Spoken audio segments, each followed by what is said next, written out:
Hidden deep within China's Yunnan province lies a scar in the earth, a gorge that swallowed hundreds of lives. This is the domain of the Renzi Bridge, a structure built not just with steel, but with blood. In 1907, the French colonial empire demanded a railway through the impossible mountains of Yunnan. The problem was the Sicha River Canyon, a 65-meter void with no bottom to build temporary scaffolding. Bodin's solution was a radical three-hinged arch, shaped like the Chinese character for person, Ren. The design was brilliant on paper. Two massive triangular trusses, suspended and joined in the middle. But turning that paper into reality required a toll that no one could have imagined. Every single piece of steel, every rivet, and every tool had to be hauled through this unforgiving wilderness. With no modern machinery, the burden fell entirely on raw, physical endurance. The first step was conquering the cliffs themselves, carving a foothold out of solid stone. Dynamite became the only way to clear the mountain, but it was incredibly unstable. Explosions rocked the valley daily, turning the mountainside into a deadly shower of shrapnel. A single miscalculation meant an avalanche of stone, sweeping everything and everyone into the river below. Despite the constant danger, the foundation anchors were forcefully driven into the sheer cliff walls. As if the mountain wasn't enough, the jungle unleashed its own silent killer: malaria. Mosquitoes bred in the stagnant pools, carrying diseases that decimated the camp. Between the frigid winters and the boiling, disease-ridden summers, the environment was a death sentence.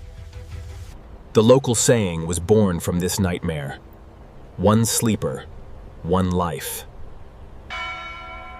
And the rest of the saying was even darker: one rivet, one drop of blood. Back in France, the custom steel components were forged with absolute precision. These massive components were shipped halfway across the world, only to face the brutal Yunnan terrain. To maneuver these pieces into the gorge, a massive network of cables and pulleys was erected. The entire construction relied on tension. If one anchor failed, the whole system would collapse. And the tension was absolute. Cables snapped under the immense weight of the steel. Work continued 102 meters in the air, a dizzying height where the wind never stopped howling. There were no safety harnesses, no nets, just wooden planks slick with morning dew. One slip of the foot, one sudden gust of wind, and gravity claimed another victim. The death toll climbed rapidly, yet the unyielding pace of the French engineering project never slowed. Piece by piece, the first half of the Ren character began to take shape on the northern cliff. Every joint required perfect alignment, connecting plates of angle steel by hand. Thousands of heavy iron rivets were heated until glowing red, then hammered into place. The deafening sound of steel on steel echoed through the gorge from dawn until dusk. As the rivets cooled, they contracted, binding the massive steel beams with unbreakable force. On the opposite side of the canyon, a mirror image of the structure fought its way out of the stone. Like two giant arms, the trusses extended outward, entirely unsupported from below. The engineering relies entirely on the base hinges, absorbing the colossal downward stress. These hinges allowed the bridge to flex slightly, a vital feature for a railway carrying tons of cargo. But pushing those steel arms outward was a terrifying dance with gravity. Using giant winches on the mountain peaks, the trusses were slowly lowered into position. Every millimeter was calculated. Moving too fast would rip the anchors from the mountain. Nature, however, refused to cooperate. Violent storms lashed the canyon, blinding the operation. The steel became a frictionless slide, a death trap suspended above the roaring river. Countless souls were swallowed by the Sicha River, their names forgotten by history. Specialized Italian laborers were brought in to manage the most complex structural steelwork. Their expertise was crucial, but the bulk of the agonizing manual labor fell to the Chinese workers. For every meter of track eventually laid, 12 lives were buried in the mud of Yunnan. It was a war of attrition against an unyielding landscape. But the relentless machinery of colonial progress ground forward, ignoring the human cost. Finally, the two massive halves of the bridge neared the center of the void. The most dangerous phase had arrived, connecting the apex in mid-air. At 102 meters high, the wind caused the massive steel structures to sway unpredictably. Operators on both peaks had to coordinate perfectly to lower the trusses at the exact same speed. The design required a central hinge pin to lock the two halves together, completing the wren shape. Driving that pin required workers to lean entirely over the gap, suspended only by ropes. The vertigo was paralyzing. 100-meter drop staring right back at you. With desperate, heavy blows, the final connection was forced into alignment. Instantly, the structural load shifted, cascading down the steel legs into the mountain anchors. The arch was complete. The impossible void had been conquered. But the bridge was only half finished. The railway deck still had to be laid across the top. Hundreds of cross braces had to be riveted to ensure the structure wouldn't twist under the weight of a train. Steel decking was hauled out onto the narrow spine of the bridge.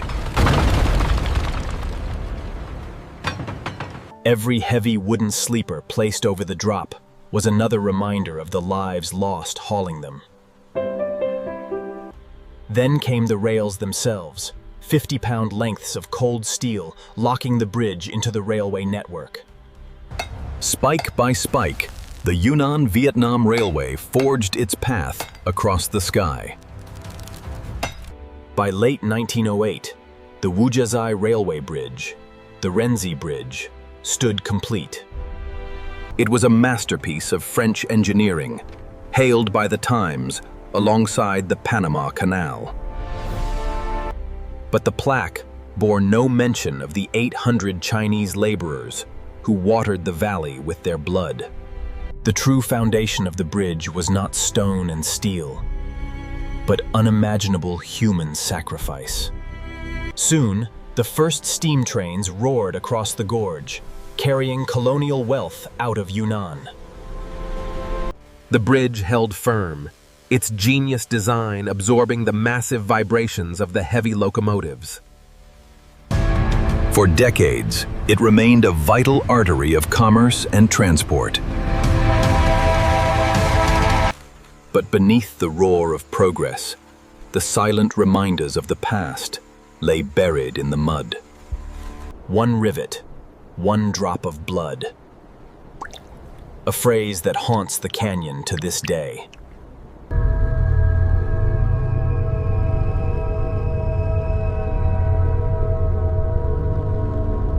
"800 lives, forming the invisible pillars that hold the structure in the sky. Maintenance on the bridge remained a deadly job, described by the French as a dance above death. Even in its operational days, crossing the narrow maintenance paths required nerves of absolute steel. The shape itself, the character for person, is a cruel irony for a project that destroyed so many. By 2005, the bridge was deemed too old for passenger trains, though it still carries freight. Despite being over a century old, Bodin's engineering marvel remains structurally sound. Today, it still serves the region, a living relic of a brutal industrial past. Now, tourists climb the steep trails to marvel at the architecture. They see the genius of the French design, the perfect symmetry suspended in the sky. But if you look closely at the rough, hand-driven rivets, you begin to understand the true cost of this engineering miracle.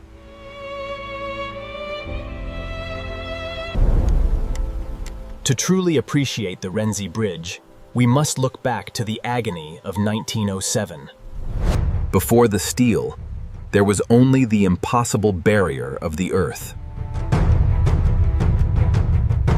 It was a war against nature, fought with primitive tools and human flesh. When tools failed, bare hands were forced to carry the weight.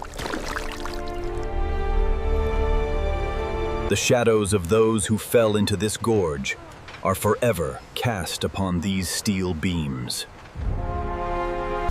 the steel is cold, unfeeling, and permanent.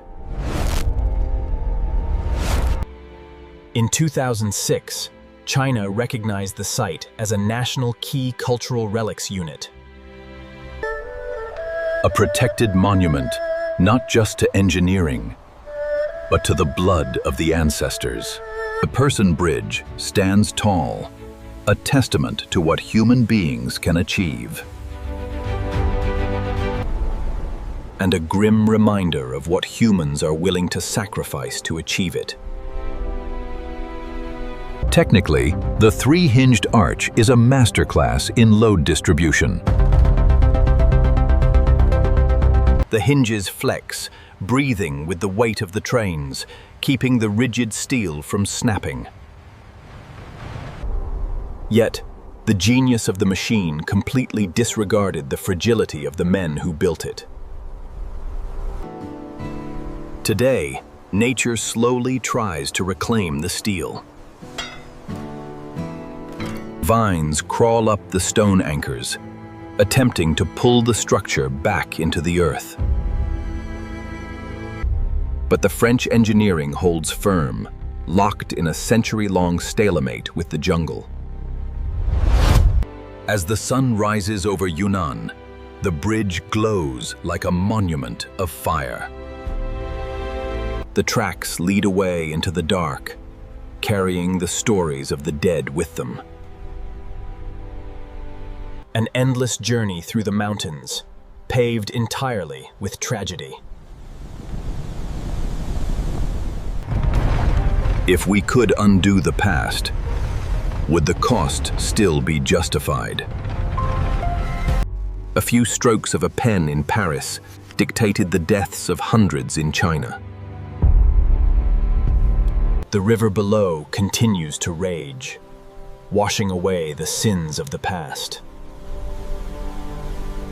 From down here, the bridge looks impossibly fragile. A 102-meter drop. A 3-second fall to certain death. The ghosts of the construction linger in the creaking of the metal. Forgotten pieces of iron, left behind by forgotten men. In the silence of the night, The Renzi Bridge stands as a silent tombstone, a constellation of steel, born from ambition and baptized in suffering. The Person Bridge, an everlasting monument to human capability and human cruelty.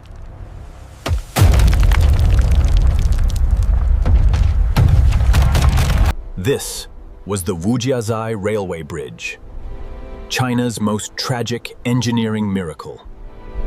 A triumph of the industrial age, built on the bones of the fallen. One sleeper, one life.